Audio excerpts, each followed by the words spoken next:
Hi guys, welcome to my channel. Make sure you subscribe if you haven't already subscribed before we get started.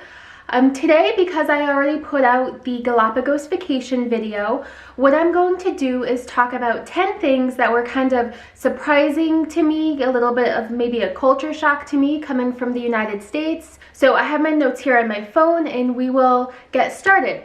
Number one, $20 is like a lot of money. They use the US dollar for their currency, and $20 is like a lot of money to them, I guess. So we were at our hotel restaurant one of the nights, and there was an outdoor balcony. One of the other tables gave the waitress a $20 bill for a drink, and they needed her to break it. Now we were at an international chain type hotel, and the waitress went downstairs across the street. She went to some literally like drug dealer on the side of the street and asked if he could break a 20, or at least that's what it looked like she was doing.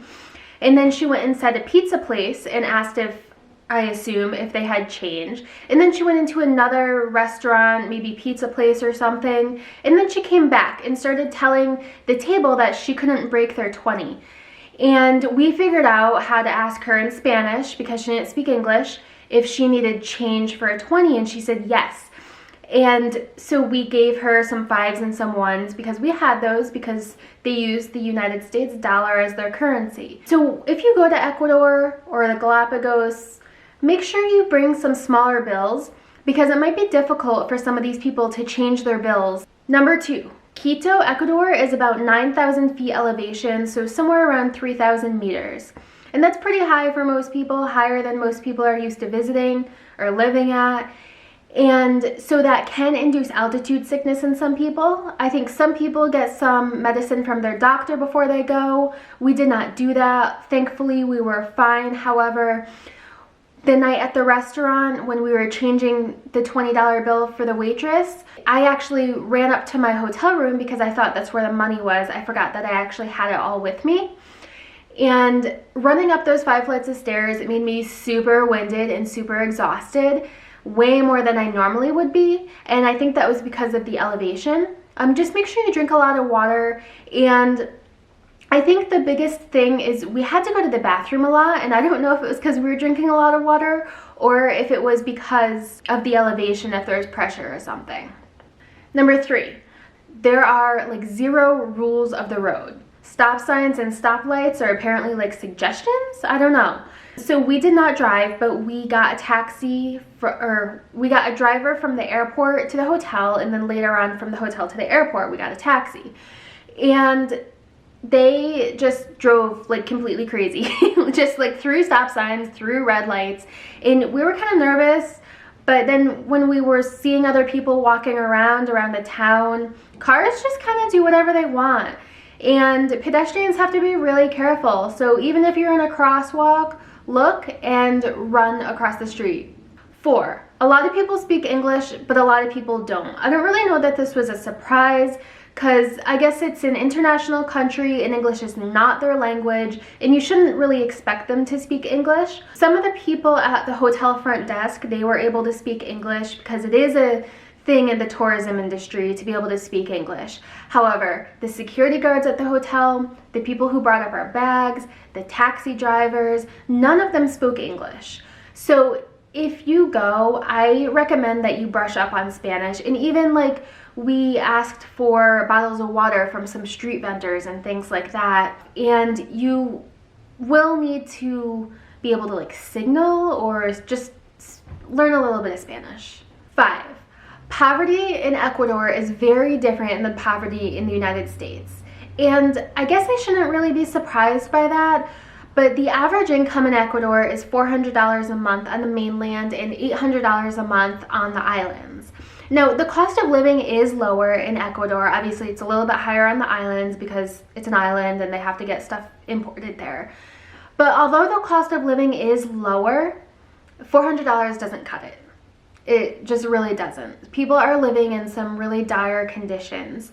And I guess I had never really seen abject poverty like that before, so it was a little bit surprising to me. And actually, it is one of the things that drove me to start sponsoring children when I returned home from vacation. Now, I did not actually sponsor a child in Ecuador, but I did sponsor children. If you see my other videos, 2 in the Philippines and 1 in Guatemala, although you do have options to sponsor children in Ecuador.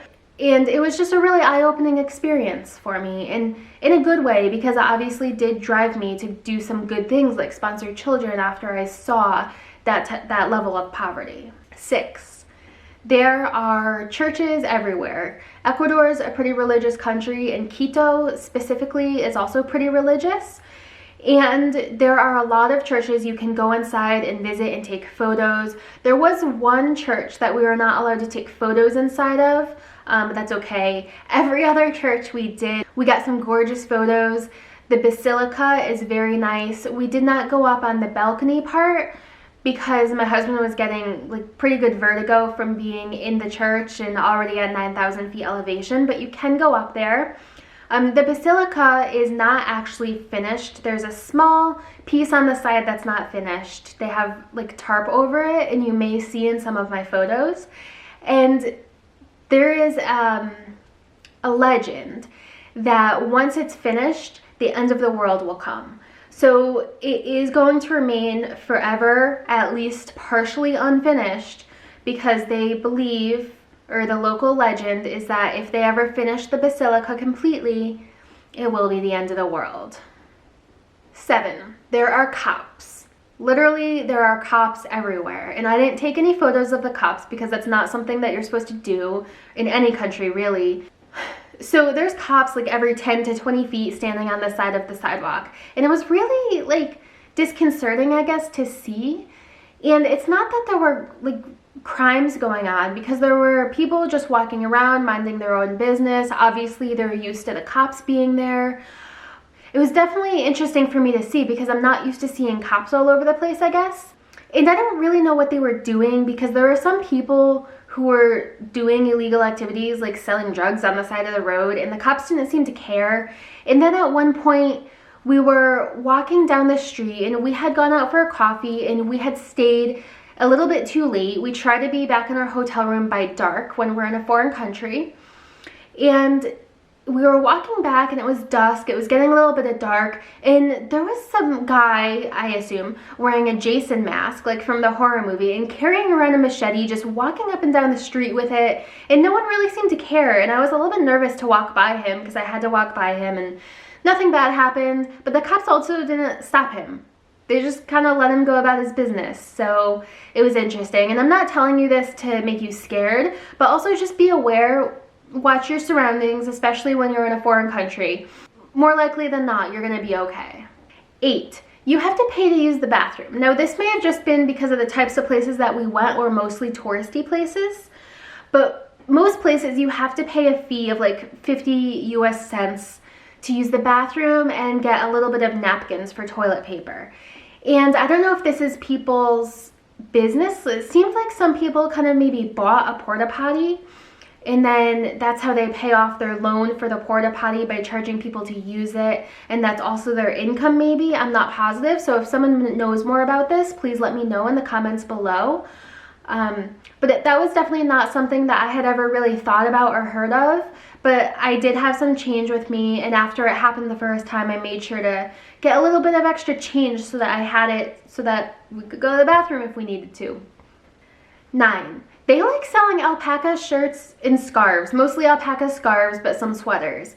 And I guess when I think of alpacas, I normally think of Peru, and I didn't really expect to see so many alpaca products in Ecuador, but when we went to this artisan market, there were literally at least 15 people tried to sell me an alpaca scarf or an alpaca sweatshirt or alpaca something. And so eventually I gave in and I bought an alpaca scarf, and I'm actually really glad I did because it's really warm and really comfortable and I really like it. And it was only $7. And I didn't haggle the price because I thought $7 was a fair price for a nice big warm comfortable scarf.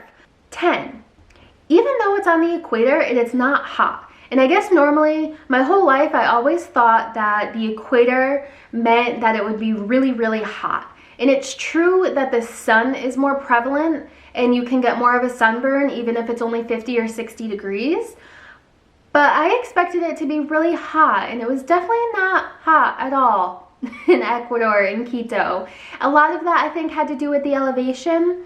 was 9,000 feet, so Quito is basically a mountain city, and there are a lot of hills everywhere, so that definitely keeps the temperature down. But we did get a little bit of sunburn still, even though it was only like 55 or 60 degrees Fahrenheit. We got a little bit of sunburn on our neck and stuff, so definitely wear some sunscreen, but check the temperature before you go, and even if it says 60, you're still gonna wanna put on some sunscreen and just be aware of the weather. So those are my 10 facts about Ecuador / the Galapagos, and I hope you found those helpful. Again, subscribe, please like and comment. Till next time.